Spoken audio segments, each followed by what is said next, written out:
Hey yo yo yo, salut les turfeuses et salut les turfeurs, bienvenue pour un nouveau pronostic de Benoît Requin. Ok, place au pronostic du quintet du mardi 20 mai direction Angers pour le handicap d'Angers-Loire Métropole plat, 2300 mètres, 16 partants, réunion 1, course 4, indice de confiance 1 sur 5. Petit retour sur le quintet de ce dimanche. Dans mon pronostic, je vous ai donné le tiercé en 6 chevaux.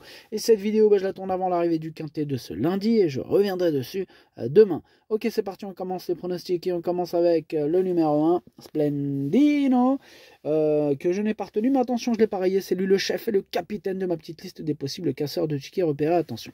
Par contre, là on passe au numéro 2, Diamond Vendôme, et lui par contre, je l'ai rayé.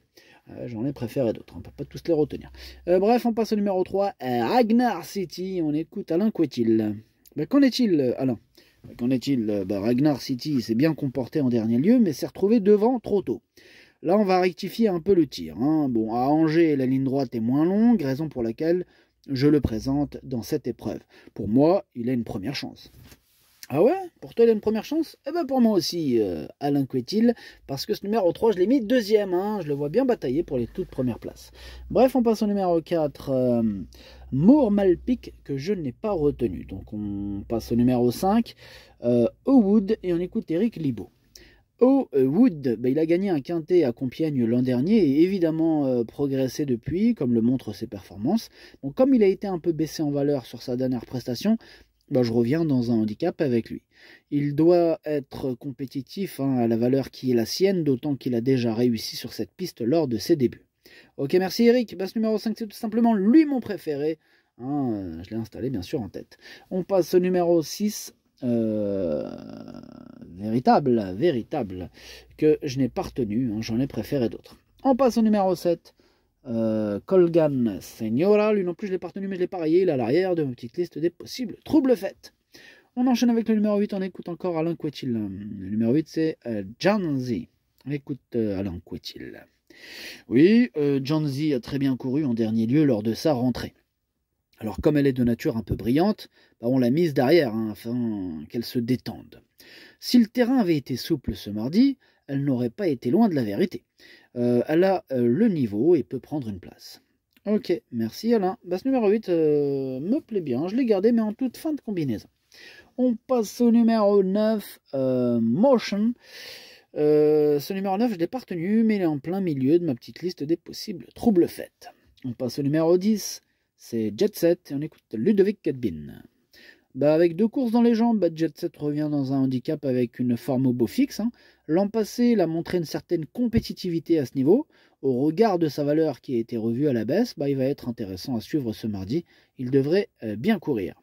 Et ouais, il baisse sur l'échelle des valeurs et il peut encore faire parler de lui mardi. En tout cas, je l'ai gardé dans mon prono, je l'ai mis 6e. On passe au numéro 11. Népalais, on n'aura pas les commentaires d'entraîneur, c'est Fabrice Chappé qui est parti pêcher avec Captain Ian Barbro, bref, amusez-vous bien. Ce numéro 3 fait partie de mes préférés, je l'ai mis sur le podium à la 3e place. On passe au numéro 12, Ecus Vincit, et on écoute Eric Libaud. Ecus, écoutez, en dernier lieu, Ecus Vincit a été non partant au Mans en raison de la piste trop ferme. Il sera muni de vrais œillères cette fois-ci et je pense qu'il sera beaucoup plus performant ainsi. Il n'a pas été concentré ces derniers temps avec les Australiennes. Avec les œillères traditionnelles, ce n'est pas le même le matin. Tant mieux, Eric, parce que ce numéro 12, j'y crois aussi, moi je l'ai gardé en bout de combinaison. On passe au numéro 13, c'est Miyala, que je n'ai pas retenu, c'est un regret, c'est mon 2e cheval de complément en cas de non partant. Donc on passe au numéro 14, Xylophono, lui c'est celui qui m'embête le plus, ce 14, c'est lui mon gros regret, mon cheval de complément en cas de non partant, attention possible, cassage en vue.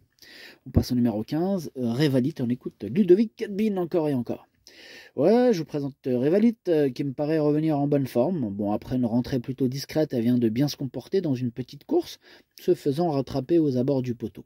Ici, ce sera un retour dans un gros handicap et je conseille de la suivre. Je ne suis pas certain qu'elle soit arrivée à 100%, mais elle devrait pouvoir se mettre en évidence à ce niveau. Mardi, une place serait très bien. Ouais, ce serait très bien, surtout que la cote devrait être sympathique pour ce numéro 15. Moi, il me plaît beaucoup, je pense qu'il peut faire mal. Mardi, dès mardi, moi je l'ai mis 4e. Et on termine avec le numéro 16, Masaya, et on écoute Madame Alicia Calcosa. Masaya a bien couru en dernier lieu et me donne satisfaction au travail. J'aurais préféré qu'elle soit dans la deuxième épreuve. Dès lors, il faut voir ce que cela va donner à ce niveau plus relevé. J'espère que cela se passe bien. Ben, j'espère aussi, puisque je l'ai gardé, ce numéro 16, je l'ai mis 5e. Le pronostic, ça donne 5, 3, 11, 15, 16, 10, 12, 8. Merci d'avoir suivi cette vidéo. N'hésitez pas à mettre un pouce bleu si la vidéo vous a plu. Pour accéder à tous mes tickets pour la course du Quintet, rendez-vous directement en description de la vidéo. À jouer avec modération. Bonne chance. Chopez-le-moi!